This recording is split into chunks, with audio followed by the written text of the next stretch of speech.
I was born a nice white lady. Well, I wasn't actually born that way. That would have caused some logistical issues for my mother.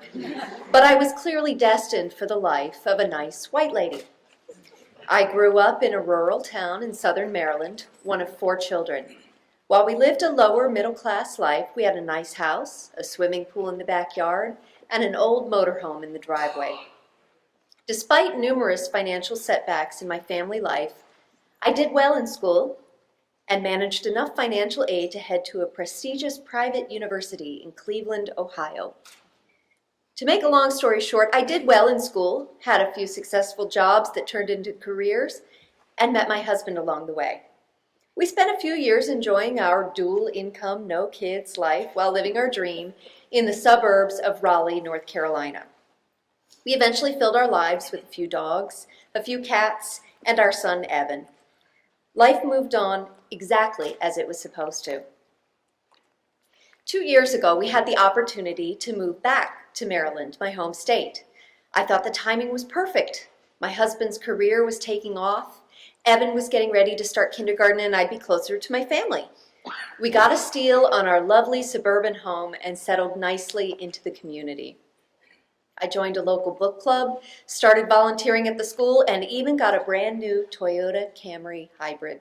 I had unapologetically become the epitome of the nice white lady. Shortly after we moved to Maryland, I was asked if I was interested in speaking about social media to a group of high school students. As a social media professional and former teacher, I thought this would be a piece of cake. And I didn't think too much about it when I found out that the opportunity was in Philadelphia, and the audience was teenage moms. I'm not afraid of a challenge, and I figured I could win them over with a little bit of humor. So off I went to Philadelphia with my PowerPoint slides securely stored on my thumb drive. I was ready until I got there. These weren't young women that were embracing the joys of motherhood despite their circumstances. And this definitely wasn't an episode of Teen Mom.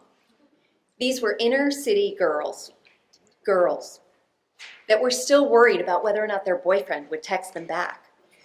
Some had their babies with them, while others sat with their bumps showing, not quite ready for what was to come. Standing up in front of this huge audience, I suddenly felt extremely vulnerable. My personal situation felt so different from theirs. I feared that they would dismiss me, or find me completely unrelatable, and more importantly, I wondered how I would get any of them to care what I had to say. In the spur of the moment, I decided to share a story that's rarely talked about in my family, and when it is, it's usually in hushed tones. I decided to talk about my mother's story. In 1964, my mother was dating a Marine, and through the natural course of their relationship, she became unexpectedly pregnant. A surprise, she would call it. Her Marine offered to pay for the abortion and then promptly told her goodbye. He walked out of her life, never to be seen or heard from again. Being 19 years old, alone, and pregnant is not an ideal situation for 2014, and it was even less than ideal in 1964. But my mother knew that she didn't have a choice. She wanted to have her baby and raise her baby, and that's exactly what she did. It wasn't an easy road. She tells us stories of sexist bosses and abusive babysitters, but she managed to make it through.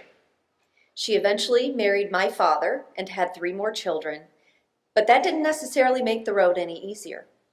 We had our share of family hardships and financial struggles, but we lived the lower middle-class life as a family.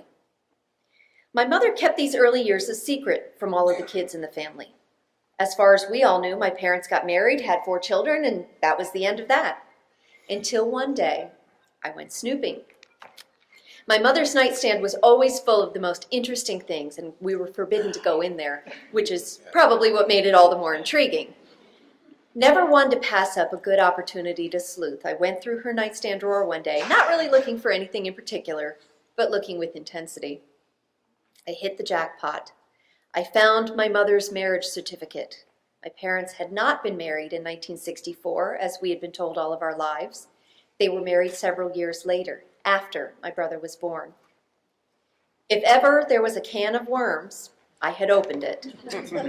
One lie from my parents led to another lie, and before we knew it, we learned that my older brother had a different father, something my brother himself didn't even know.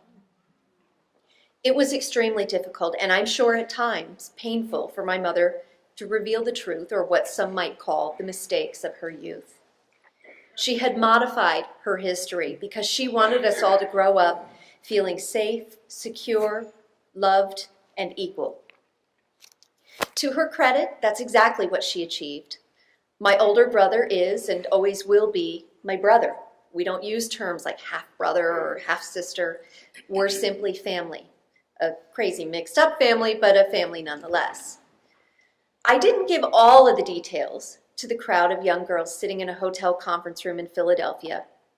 Instead, I told them what they needed to hear. My mother was one of them, and the choices she made at a difficult time in her life allowed me to make the choices I did in mine. My mother didn't give birth to a nice white lady, but I'll accept the self-imposed label knowing that my mother made it all possible.